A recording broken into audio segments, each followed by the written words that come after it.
¿Qué tal, chicos, chicas, gente interesada? Bienvenidos a mi clase sobre ciclo menstrual. ¿Qué es el ciclo menstrual? Pues es el proceso de preparación del sistema reproductivo femenino para un posible embarazo mediante el desarrollo de los gametos femeninos, es decir, los ovocitos, y mediante el proceso que prepara el útero para recibir el óvulo fecundado, por tanto, para permitir la implantación. Eso es el ciclo menstrual. ¿Cuándo empieza? Siempre el primer día de menstruación y dura hasta el primer día del siguiente periodo, que ya sería lógicamente del siguiente ciclo. Sin duda, es un proceso con gran influencia hormonal e intervienen el eje hipotálamo-hipófisis, el ovario y la capa endometrial del útero. Tres actores, por tanto. Vamos a ver un poquito qué pasa con cada uno de ellos. Vamos a empezar, por ejemplo, por el ovario, ciclo ovárico. El ciclo ovárico tenemos dos fases. La primera fase la llamamos la fase folicular o folículogénesis. ¿Qué sucede en ella? Pues sucede la maduración de los folículos hasta que uno de ellos se convierte en folículo de Graf. ¿Cómo sucede esto? Pues gracias a la influencia de las gonadotropinas, en concreto a la FSH. La FSH selecciona un grupo de folículos primordiales. De esos folículos primordiales decide cuál es el mejor preparado para convertirse en el ovocito definitivo, convertirse en folículo de Graf. El folículo ganado de esos folículos primordiales es estimulado y pasará a ser folículo primario, folículo secundario y finalmente folículo terciario o preovulatorio o de Graf. Todo ello son sinónimos. Esto todo lo hace la FSH. Durante este proceso, el folículo va aumentando de tamaño. Primero es un folículo muy pequeñito, después pasa a ser un folículo más grande con más células de la granulosa y de la teca, después pasa a ser finalmente ya un folículo importante con muchas células de la granulosa y de la teca y con el ovocito en el medio, el ovocito secundario.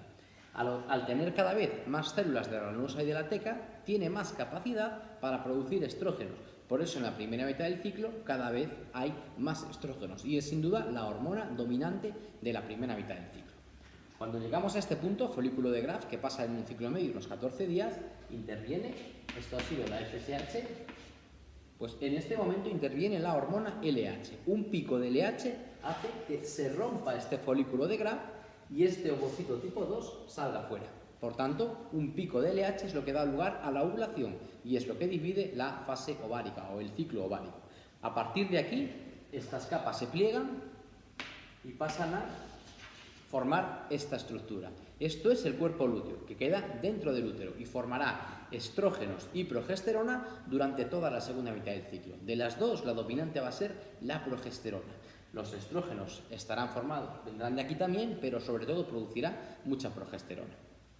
Eso sería un poco la fase, digamos, el ciclo ovárico, ¿no? Pero además de todo esto tenemos que relacionarlo con el ciclo endometrial. El ciclo endometrial tiene también, podríamos decir que entre tres fases, algunos autores hablan de 4 fases, os explico.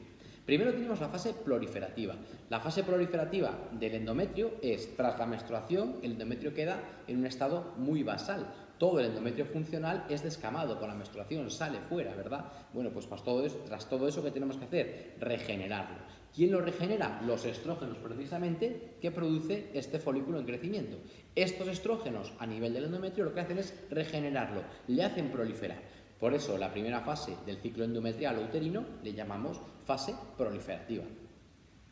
La segunda fase del ciclo uterino o ciclo endometrial es cuando ese endometrio que ya ha crecido, que ya ha aumentado mucho de tamaño, tiene que vascularizarse y acumular glucógeno. Y esto lo hace principalmente la progesterona. ¿Para qué lo hace? Para que si el ovocito es fecundado, tenga donde implantarse, pueda echar raíces y establecer circulación. A esa fase, como es un tejido muy secretor porque está muy vascularizado, le llamamos fase secretora. Y finalmente, y aquí viene el debate, algunos autores hablan de una fase premenstrual, pero no es importante. Normalmente tras la fase secretora suele venir la fase de menstruación en la que se descama el endometrio gracias a la deprivación hormonal. La caída de las hormonas hace que se descame el endometrio, esto produce un efecto vasoconstrictor, se descama